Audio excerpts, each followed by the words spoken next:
was such a great episode. Why didn't more people listen? Sometimes I feel like, is this thing even on? Hi, my name is Neil Matthews. I too have been exactly what I just described. Wondering and wanting a second set of ears to hear my show. Well, that's when I came up with Podcast Insight Solutions, providing you insight and solutions into your show. Whether that be improving your interview style, improving your questions, getting the guests to really come alive, or maybe it's the audio. That's always a little shaky, or maybe it's the editing. I could get better at that. Well, that's where Podcast Insight Solutions comes in. I'd like to listen to your show, provide a second set of ears, and help you come up with solutions to those problem areas in your show. Right now, we're offering a free 30-minute consultation to take your show from meh to shining like a diamond.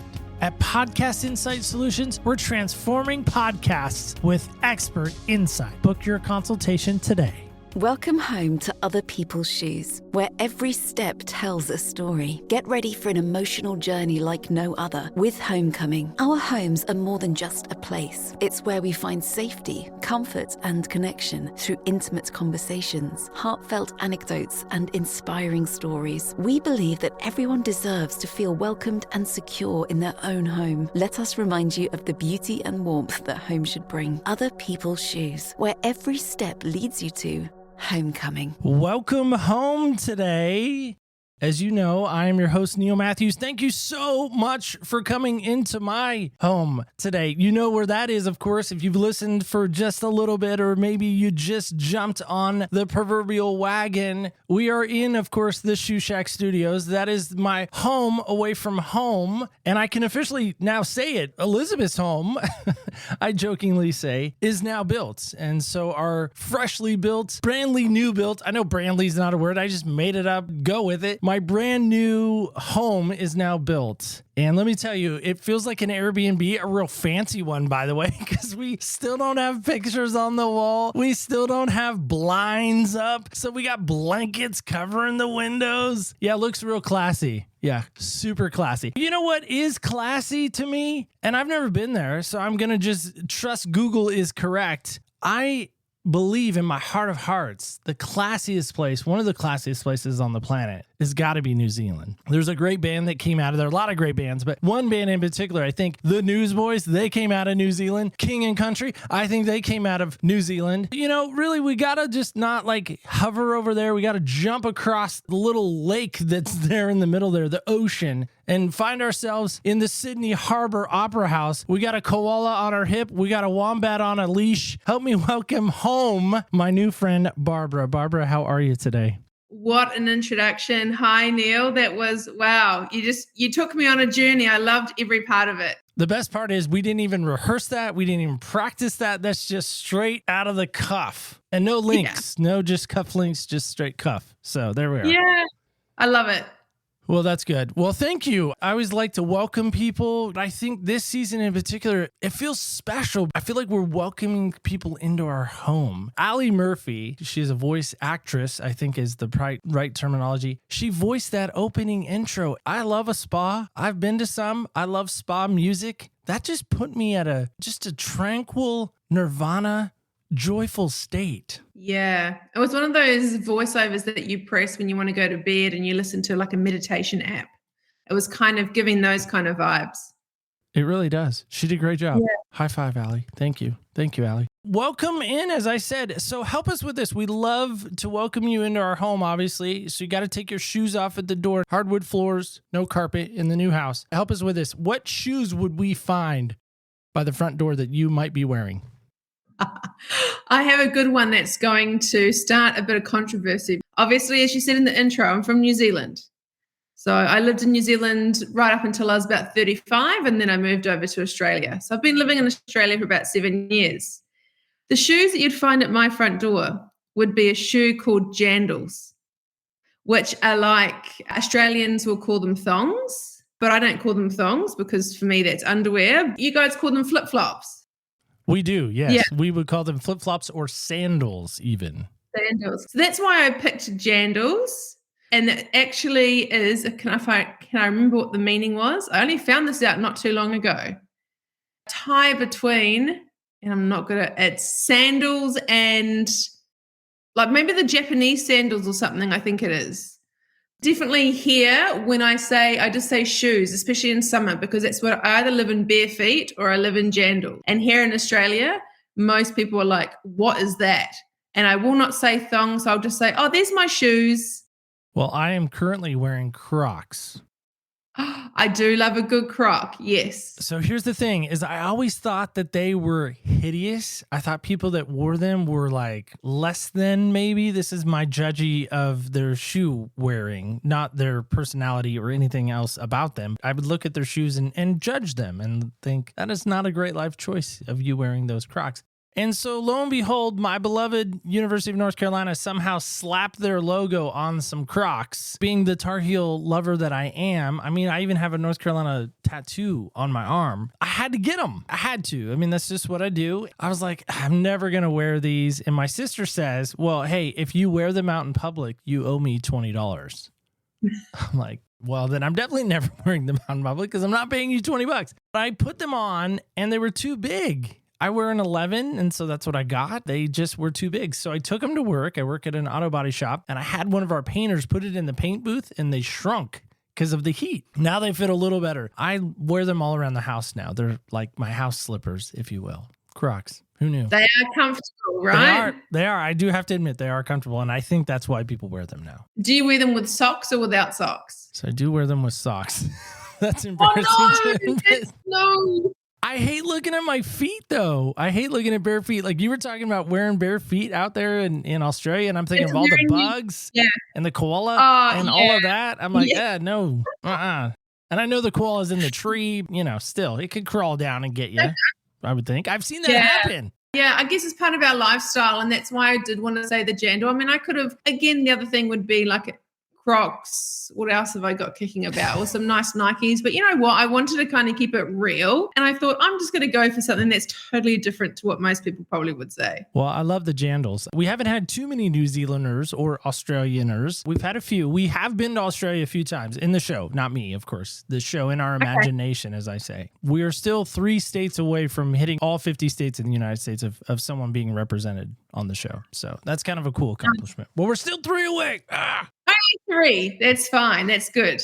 Yeah. So we press forward. Help me with this. When I started thinking about this season and I started thinking about homecoming, a couple of things came to mind for me. And I'll just tell you where my headspace was when I was thinking about this. Last November, so almost a year ago now, I got a chance to go to North Carolina, the University of North Carolina, my beloved place. I got to spend 4 days out there. I went to a football game. I went to a basketball game. I met up with some amazing friends that I'd met podcasting that I'd never met in real life. Jody Howell and my good friend Adria Wilkins. Those 2 ladies are fantastic. They're like sisters to me. And it was just a great time. My brother-in-law made fun of me all weekend. He said, back home, the light blue stands out. Here, you just blend in. I'm like, well, these are my people. It happened to be homecoming weekend for the football team, not soccer, just for the record, Australian people, American football people. It got me thinking, even on that trip, I thought there's so much pageantry about coming home, and there's so much pageantry that comes into homecoming. Like we know of homecoming queens and all this other stuff. And then, of course, our house gets built. And I remember the first time coming home to our new house, brand new build, and walking in the front door, and I'm like, this is really ours. This is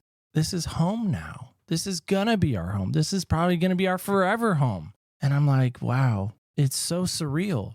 And I thought, I wonder how many people have that home type coming where, again, they feel safe, they feel secure, they feel appreciated, they feel welcomed. But then I flip the coin over, because I do that quite often, flip it over. Well, what's the flip side of that look like? And I'm like, well, maybe somebody hasn't felt safe. Maybe somebody has grown up in an environment where they were maybe abused or neglected or hurt. They never really felt like they could come home and be safe and leave their shoes by the front door and be okay. This could invoke some stuff for some people. I'm like, so let's walk this out. Help us with this. When you hear homecoming, Barbara, what comes to mind?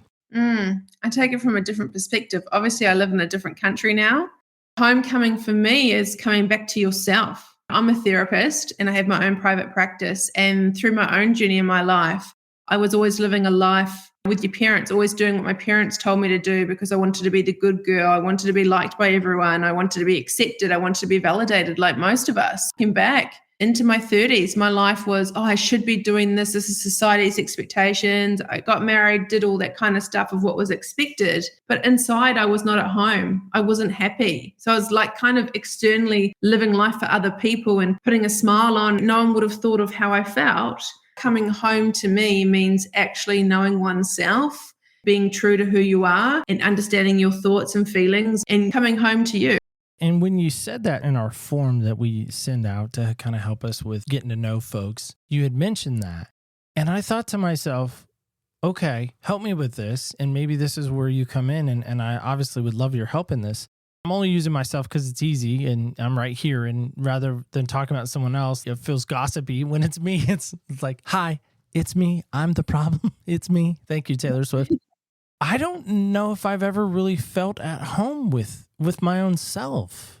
How did you get to that point where you felt at home with your own self, as weird as that sounds? Long time. I didn't even think it was a thing. I didn't even think it existed. I think it was a few, I would say 8 or 9 years ago, I was in a really scary relationship and my life was in danger. And I think having like a panic and anxiety attack and kind of an out of body experience of this feeling of I'm in danger, I need to get away, was the first time of me going, oh, I've actually been living out of my body the whole time. I need to come within and hang on. My life stopped and I was like, what am I doing? What do I want to do for a career? What does a healthy relationship look like? What does a healthy relationship look like with myself? Basically, like, what do I want to do with my life? I wasn't always like that. And that took, I don't want to scare anyone away. It has taken a few years of me just learning and reading books. I had my own therapist before I was a therapist. You know what? It's just really getting to know yourself. We get to know everyone else. When you date someone else, you get to know them. When you're a kid, and you hang out with your friends and they're like, what's your favorite color? What's your favorite food? What's your favorite TV program? Always do that kind of stuff. Then you get to a certain age where we lose ourselves. We're focusing on our family or our partner or work or our friends or family obligations. Somewhere we get lost. And I don't think we were ever at home, because when we're born into a family, when we're born, you learn from your parents. You watch them and go, okay, that's how I act. That's my values. That's my beliefs. That's what I do. Then you carry that with you. That's not us. That's not who we are at our core selves. And I think somewhere along the lines, and thank you for being honest, because I don't think many people really would actually say what you've just said, Neil. Many people won't actually go, oh, I've actually never felt at home with myself. I actually didn't even know it was a thing until I did the work on myself. I love what you're saying. I love getting to know new people. Like, I absolutely love that. I always say, I always stole it from something I read somewhere along the journey of life. One phrase that jumps out at me is I'm always on the lookout for my next best friend. My dad is a Marine, as we talked about in the preliminary green room, and we moved around a lot when I was a kid. And my brother and I are 2 years apart. We were never really tight growing up. He wasn't the protective older brother. No, he was the one like leading the kids to beat the tar out of me. He was that brother. He wasn't the protector brother. Somewhere again in the journey of growing up, my dad gave me a panda bear that he had gotten on one of his journeys overseas and brought it home. And it's a stuffed animal. And actually, it sits over here on the shelf. I know, I was just looking at it. And that panda, man, we have been through some journeys together. We've shared some stuff. As silly as it sounds, talking to a stuffed animal like Christopher Robin-esque, truly, like, I've confessed some things to that bear. If that bear could talk, let me tell you, he'd drop some dimes and some quarters and maybe a 50-cent piece and a Sacagawea coin. What's interesting to me is I, too, have been through therapy. And my therapist actually said, Neil, you're on the lookout for a panda. Till you feel safe enough, you're never going to let someone in. You're never going to let someone be your panda bear. And so I went home that night and I started thinking about who is my panda bear? Who could be my panda bear? It's not like I could put an ad on Facebook like, hi, seeking panda bear. Who wants to? Good, but I don't know what response you'll get. Sure. It could get creepy. There's a lot of weirdos out there. It sounds like, again, using my metaphor, and maybe you would use a different one, and that's fine if you have one. But truly, like, it's fascinating to me that you've kind of found it and I haven't. And I'm like perplexed by that. Like, how is it Barbara has it and I don't have it? How I found it was I was living a life that I just didn't like anymore. And I just wasn't myself. I just really what was. life was that? Yeah, it was a life where I had a very successful job in marketing. I was married to a guy that on the outside, everyone thought that we're very happy. He couldn't hold a job. It was very toxic, it was very abusive. But I hid that from everyone. You know, a lot of us have this inner critic or this inner story in our head from childhood. And originally I wanted to be a school teacher, but my dad was like, no, you can do better than that. I constantly had these kind of rules that I had for myself that my life had to look like this. And I had to be perfect in every aspect and a hard worker and a straight A student and be a good person. It's not that I'm not a good person. It just got to the point where, you know, if someone said to me, because I was pleasing people so much, if you said to me, Barbara, let's go watch a movie. What movie do you want to watch? I got to the point in my life where I had no voice.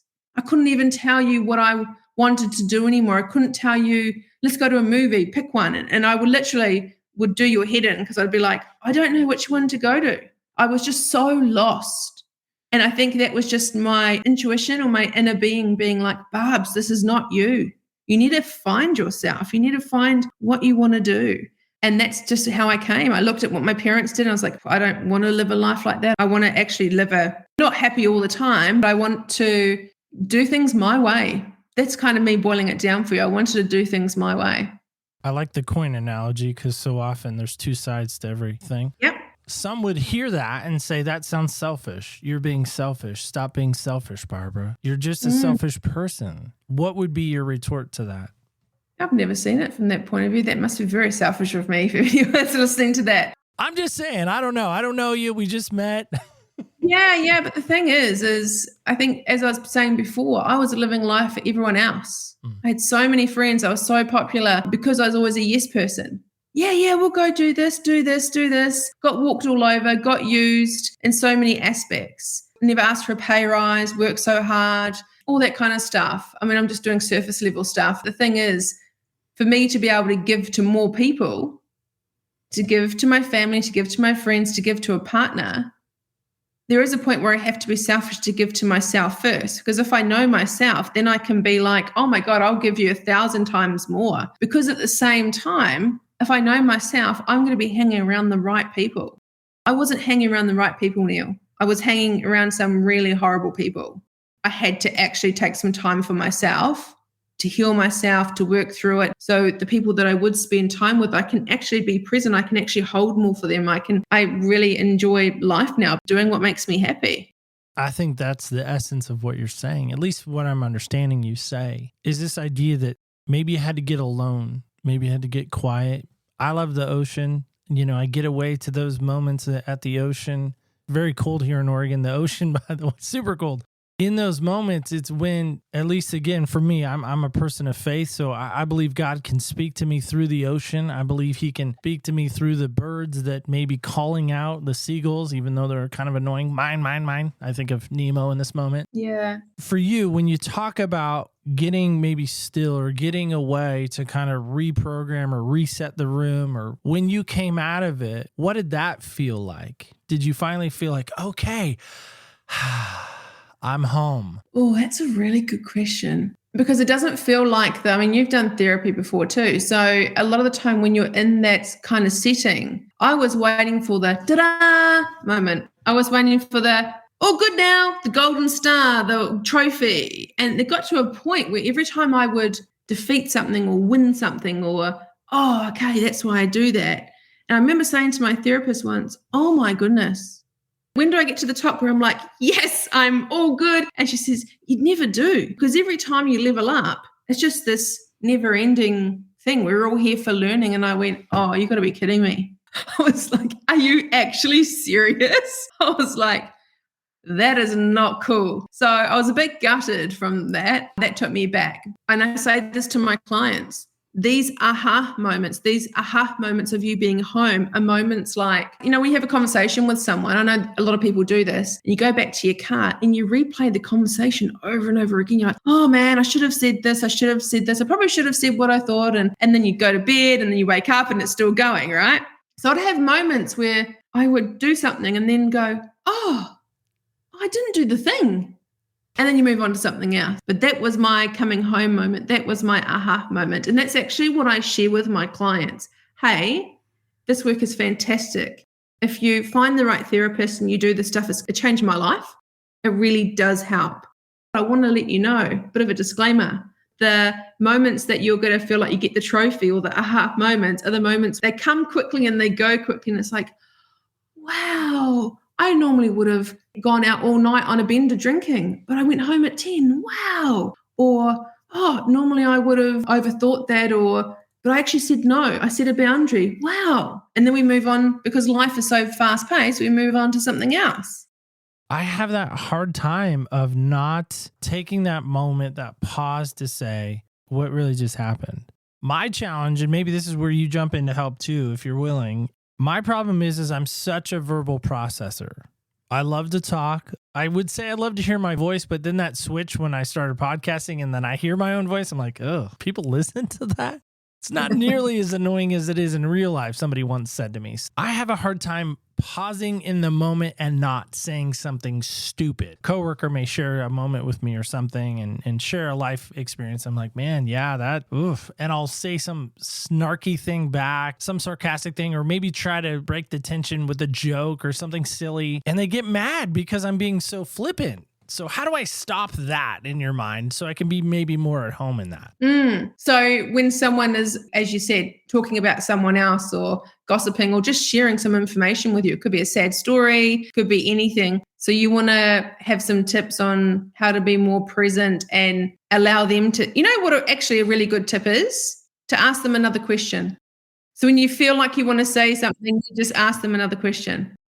I want to be funny. I want to be liked. I want to be the funny one or oh, you're such a great guy and you're so comical and funny. I don't want to be serious. Serious seems like uptight and necktied and polyester pants. It just feels too rigid. And so I like to be fun. I like to joke around. I like to tease. I like to have fun. And then a friend of mine recently said, that really hurt when you said that. And I was like, oh, I was just messing around. Come on. We know each other. Ha, ha, ha, ha. And they're like, no, that really hurt my feelings, what you said. Yeah. Can you have you had practice just sitting with difficult conversations? Well, yeah, for the last 5 years, I've really good on my show, but outside of the show is where I struggle. Because like in this moment, I can sit with the pain of the pain. Yeah. I just don't know how to transfer it to real life. Yeah, that makes sense. But also don't dull yourself down. And I think in that moment when your friend said, hey, mate, you really hurt my feelings, you can go, oh, look, I'm actually really sorry. You know, you being you and joking around is why people like you and why people hang around you. And that's who you are. That's your home being that. So I think when people do tell us that, I think it's our ego that stings first when people say something to us and it's like, oh, I was only joking, but you get that kind of kick in the stomach. And I think that's just our ego and we just have to go, oh, sorry, I because it's all to do with tone. It's all to do with timing. It can be really funny, but in that moment, someone else has heard you say something else. Well, and that's the problem. Most of my friends I've known for 10 plus years. So we know each other. We've battled together. We've cried together. We've laughed together. We've gone on vacations together. I think that's a big thing when you go on vacation with somebody because that's you get to see the good, the ugly, and the bad. When I look at my friend and I say to them, I'm like, listen, you know me. You know I wouldn't ever intentionally mean to hurt you. I was just messing around. But you know, Neil, on your show, you're so kind and you're so considerate. Here, you're mean. You're kind of a bully. Do you think you're a bully? I can be because I'm mean to people. I am mean to people. Like I make fun of them. It's not a mean to make fun of. You're saying that to me with a massive smile on your face. It's a bully to say something like that with a smile on your face. That's how you connect with people. You use your humor. Right. So I would say you're not a bully at all. Yeah, not at all. Because you were saying it to me smiling. Well, right. Your body language told me that you're not a bully. Thank you. See, all right. Now it's facts. Barbara says it's factual. Oh, no. I don't want your friends coming for me. Nope, it's factual now. We're writing it down. We're leaving it in the show. It stays. All right, delete it. You started this amazing company called Self-Care Studio. Why start it? I'm always fascinated by the why of why people start something. My parents had their own business, so I've always grown up in a family business. So I always have that side of me, the entrepreneurial, I want to work for myself side. I just had been head of marketing for a long time. I don't ever work well working for a company that tell me you turn up at this time, you leave at this time, I die.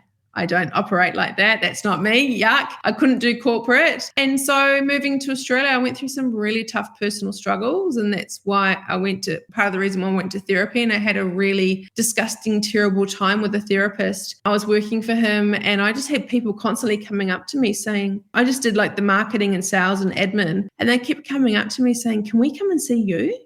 And I was like, oh, I'm not a therapist. And they're like, no. And that kind of planted the seed of, oh, maybe there's something. And I love talking. I am a talker. So being a therapist, it just fits really well into my life. And because I had such a terrible time with my therapist, I thought, you know what? If someone's vulnerable enough and brave enough to ask for help, I actually don't want them to have the experience. I actually want to help people. And then I thought, oh, why don't I give it a go? Here I am. I've had my business for 4 years. I originally started off just seeing women and teenage girls because I can relate to them. And through referrals, I've started to seeing a few men as well. And it's really about the relationship with someone. Like you can have all the qualifications in the world. You can have all the theories. You can do all that. But what I truly believe is the person that you're talking to and that you're sharing your stuff with. If you have a good connection with them, that's how you make change. When you hear the phrase, you earn the right. So if I say, Barbara, you've earned the right, what comes to mind for you? I've earned the right.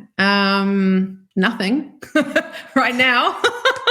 Just being honest. I'm like, oh man, it's like 11 o'clock at night here. We're pressing the overtime. You're making me think. I'm going to let you struggle with that. I feel like I keep coming back to my business is called Self-Care Studio. I just feel like I need to say that it's all coming back to you earn the right in life to be you. So I too have a sales background, a little bit of marketing, a little bit of fun. Actually recently at a business and they said, oh, what are you trying to sell? I said, nothing. I'm just your neighbor down the street. They're like, oh, you look are like you serious? You look like a salesman. I was like, oh man. Did you go down there with your briefcase? I did not. No. Okay.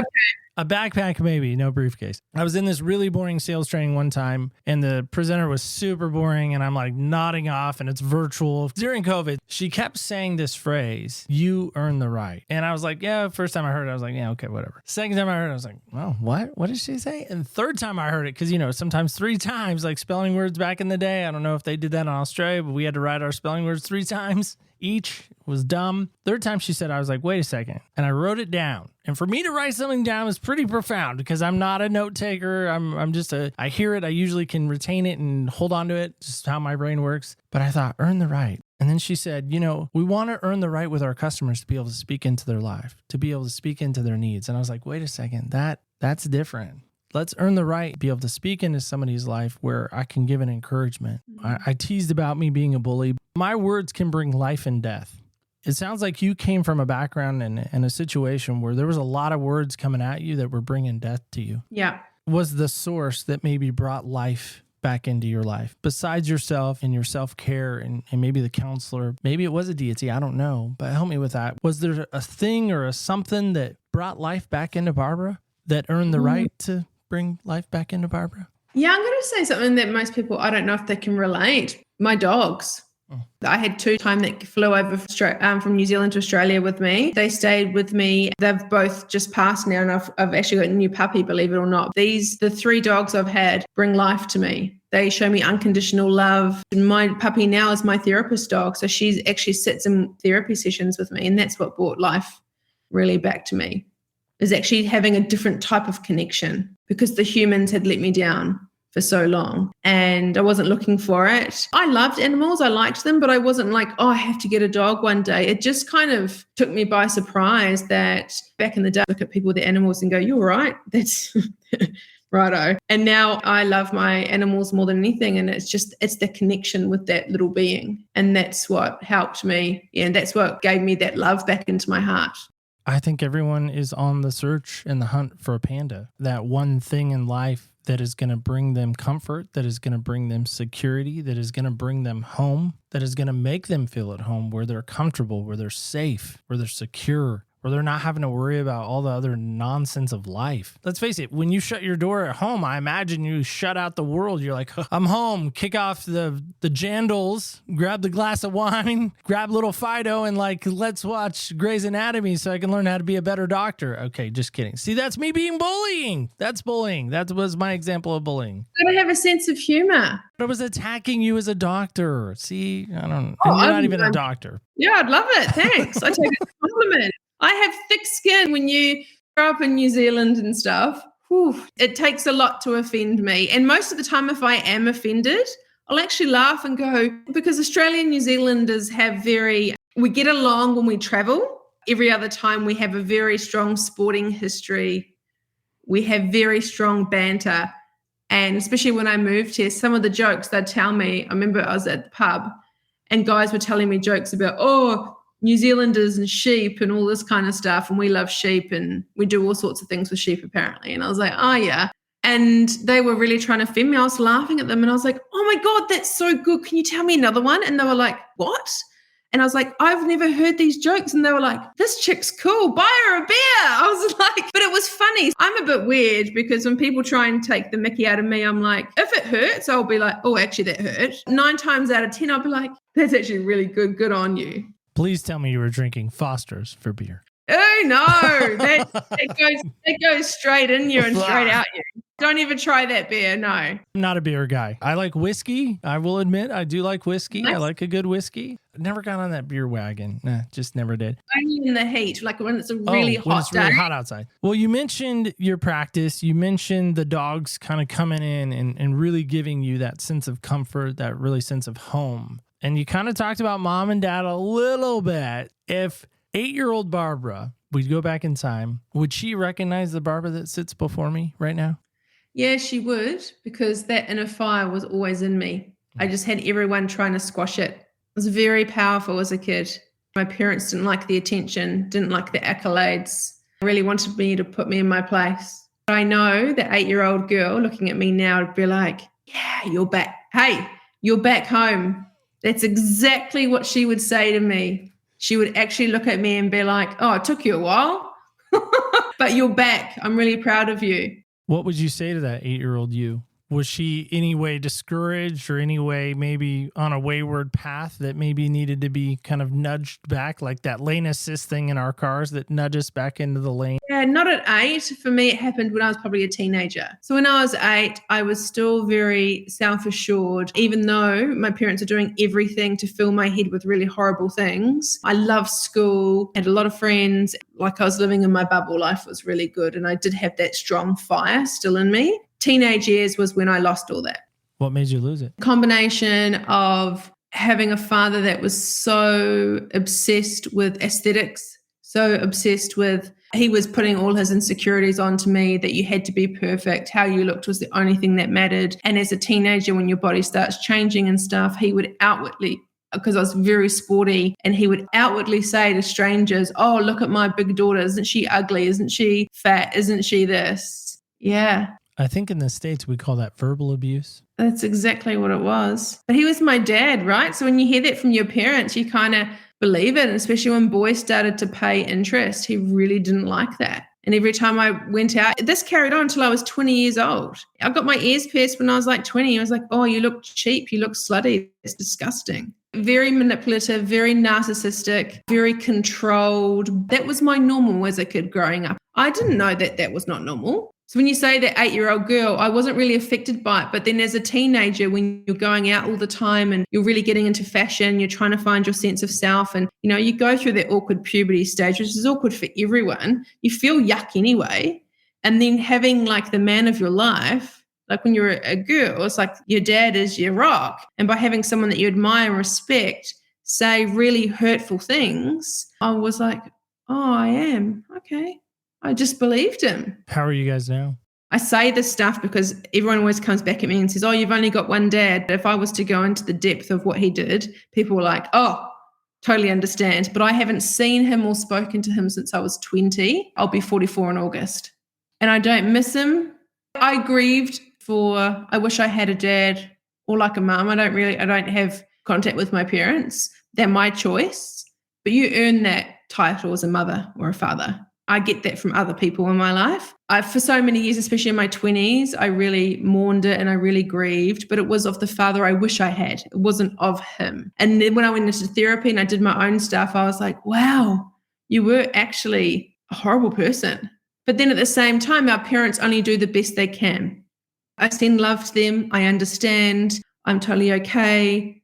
I don't forgive, but I'm at peace with it. That's totally fine. But they did the best that they could with what they knew. But it's hard though. I mean, if a beau comes into your life, sweeps you off your feet, Hallmark style. Hopefully you guys have Hallmark down there. I don't know what you have. Yeah. All right, you got Hallmark. All right, good. Yeah, Everyone knows Hallmark. Guy comes in, sweeps you off your feet. You guys have a whirlwind romance. You go back to New Zealand. You're ready to get married at the most amazing places in New Zealand. And somebody, maybe one of your girlfriends or maid of honor or bridesmaids person says, "Barb, who's walking you down the aisle?" And you're like, "Not Dad," because he hasn't earned the right. Yeah, well, I got married when I was 30 and I walked myself down the aisle. That's sad to me, though, as a dad who has a daughter. Because you have a healthy relationship. It is sad. For me, remember, this is my normal. I get sad sometimes when I look at other people and I think, wow, what kind of person would I be if I had a parent that was present or a parent that just gave me a little bit? But then I wouldn't be who I am today. I've done a lot of work on this. You know, they did their best. I was always clothed. I grew up in a very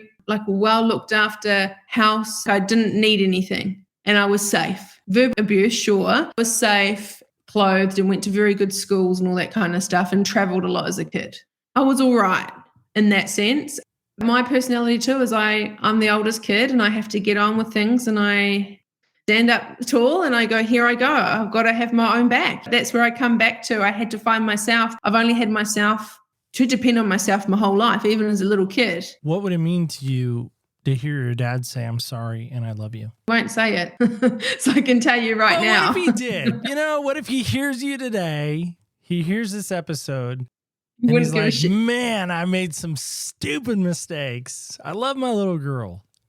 Yeah, that's what a healthy person would say, or someone that is open to hearing that. He is a psychopath. When you deal with those type of people, they ain't wrong.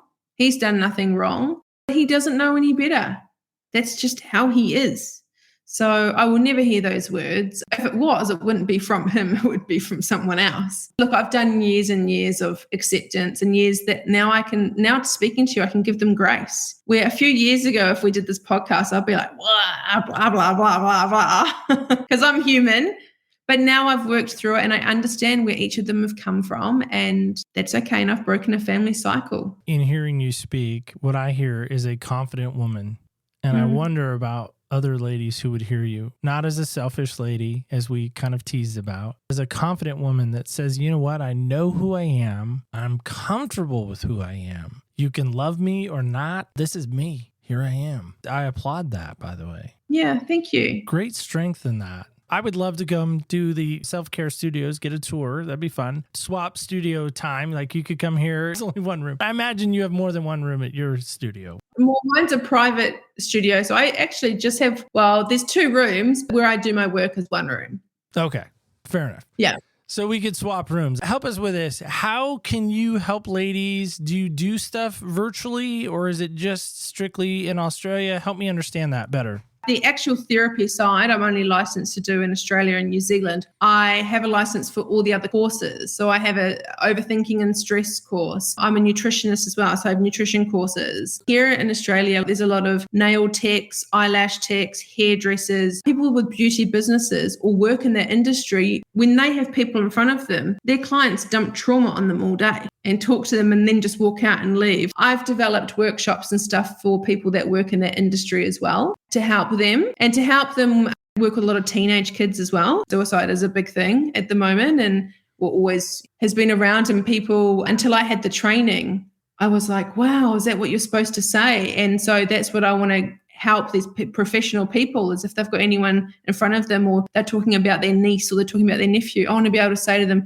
hey, here's the steps. So you've got the tools to be able to help people. Because I think that should be a worldwide thing. I think we should all know how to have those conversations. If anyone listening intend to take the podcast here, if anyone is worried about someone, the best way to ask someone is the most uncomfortable question is to directly say, are you wanting to kill yourself? And how are you wanting to do it and get the plan? So most people will shy away and be like, oh, okay. But that's in our training, that's what you do. And that's all you need to do. And then you can direct them on to professional. I never know where we're going to go. Love the fact that you're helping people with that. That is such a revolutionary thing, at least in my memory and knowledge base. I've never heard of too many people really working hard to help those that are serving someone get rid of the pain that has been trauma dumped, or I would even say vomited on their countertop. Wow, what a great idea that is. They're big things. You think about it when people get their hair done, hair, nails, anything. And this can be guys too. And you may see it on social media. People go, oh, I'm going to see my therapist. And it actually really annoys the hell out of me. People go, oh, this is my therapy, or this is this. And I'm like, no, you don't know what the person that's doing your nails or your hair is personally going through at the moment. Then you come in, and it's like a worldwide global thing this has been done since the 1950s, 1960s. You sit in the chair and you talk about all your life, and people have affairs and people have all sorts of things. And then they just walk up and leave.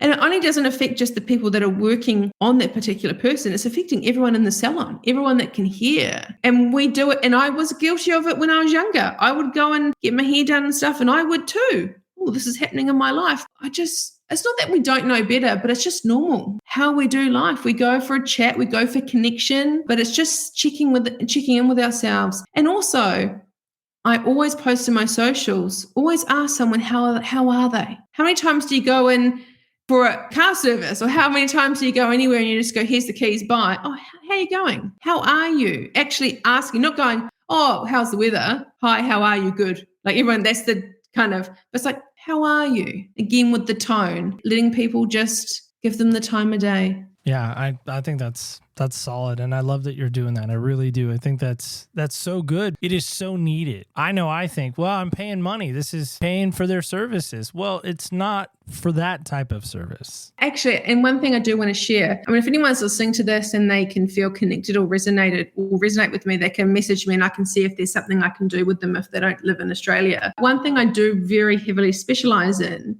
toxic relationships. So recognizing that you're in one, you're trying to either want to break the cycle like I did, or you're in one and you don't know how to get out, or you don't even know what one looks like. I'm the expert. If any of that resonates, I'm very approachable. You can just send me a message and contact me, and I will see and also I have a podcast called the Studio Chat Podcast, and I have guests. I'm going to have you on now. I have guests, from all over, a lot in America. So I've got contacts that if I can't help you, I will find someone that can. I love that. I love the idea, again, of trying to think outside of ourselves to really, truly help everyone else. And I really do. I think there's power in that. And not from a standpoint of give to get, from a standpoint of really just truly trying to help somebody out. So how can they best reach you? Should it be through your website?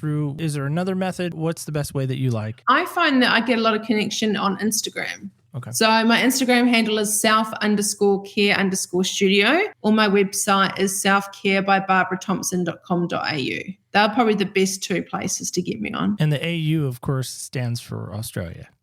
Correct. Not .com. All right. Well, Barbara, like we talked about in the introduction, it is the time. And so I'm going to turn it over to our maestro to do something new at the end of our show. And I'm very excited about this. So here we go.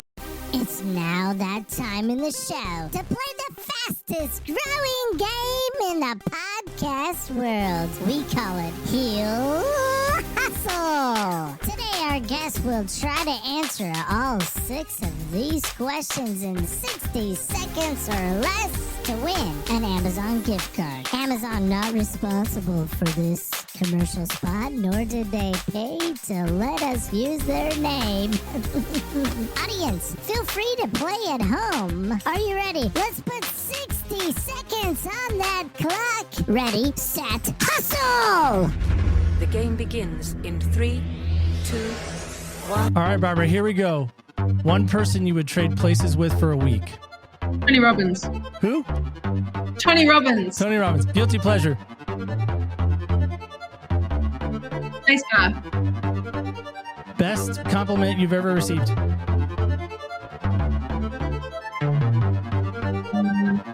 That Leanne wrote. Worst piece of advice you ever received. Oh yeah, go on a second date with him. What's something you wish you were better at? Cooking. What is He's something lame. that never fails to make you smile? My friends. Oh, she did it! Nice job! Nice job. Oh my Hopefully God, we heard all your answers. That was pressure. Literally putting me on the spot. That was pressure. That was tough though, wasn't it? Was the music It too was- much? Was it intense? No, it was the 3, 2, 1, go, and then the music. You were like, I didn't realize I could have waited longer, but you think 60 seconds is going to go quick. And Yeah. it's the first thing that comes out of your mouth. And every answer, I was like, oh my God, answer a better answer. Answer a better answer. Like, what? You did make the 60 seconds. So just to help others for clarity, the person you would trade places with for a week was Tony Robbins. Yeah. Okay. Your guilty pleasure was what? Day spa. Okay. Best compliment you ever received was what? When I lived in America, it said that I looked like Leanne Rhymes. This was when I was 20. Oh, you look like Leanne Rhymes. That's awesome. Yeah. That's so good. Worst piece of advice you ever received? Go on a second date with him. Nice.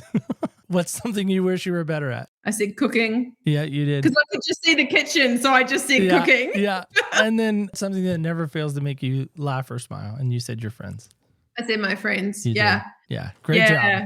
Great job. That was hard because I wish I could go back and say some really cool answers. My friends are going to listen to it and go, what was the thing about Tony Robbins? Like, I spoke about him today with someone and I thought of Oprah first and I was like, no. So we even laminated it. That's how official we are. It's laminated. Oh, I love it. No, I It's- saw you like holding something Yeah. and then I was like, oh my God. Well, back to reality. Barbara, thank you. Thank you. Truly. You are a gem. I'm glad we got to connect. I'm glad we found you. Love your energy. I love your spirit. I love your smile. It's so contagious. It truly is. I just want to say thank you so much for being here today. I don't pick many podcasts to be a guest on. So I'm kind of new to this, like being on the other side. And it's so weird being on the other It side, sucks actually being on the other side. especially when you ask, like, have 60 seconds to answer questions that you come up with the most. I'm going to get so much stick for those answers, by the way. I'm literally, I'm like, oh my God. Anyway, and this is great. And it's great to connect with you. You just never know what unfolds from this. So I'm a really big believer in, you meet people for a reason. And I've really, honestly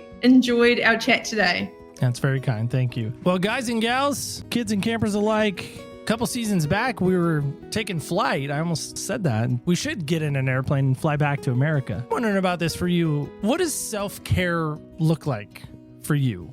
Is it the ocean? Is it on top of a mountain? Is it in your closet? One of the things that my wife really loves about our new house, we have a tub. Yep, we do, ladies. Hello, it's a soaker tub. I haven't been in it yet, for the record.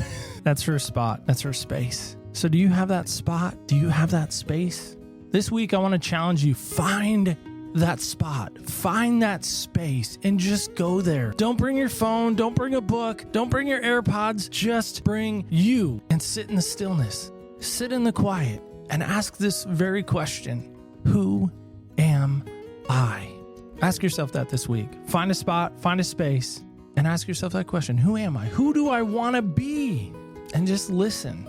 See what happens. So let me know. opspodcast.com. Great place to let me know. You can let us know on the socials at OPS Podcast Show under Facebook, Instagram, and Twitter. By the way, our new website has been redesigned. Well, it's our old website, but it's been redesigned. There's some really funny pictures that I've put up. Go check a look at that too. And don't forget this. Remember, when you walk in other people's shoes, you really do get a different perspective on life. Thank you so much for listening. Stay tuned till next week when we walk in other people's shoes.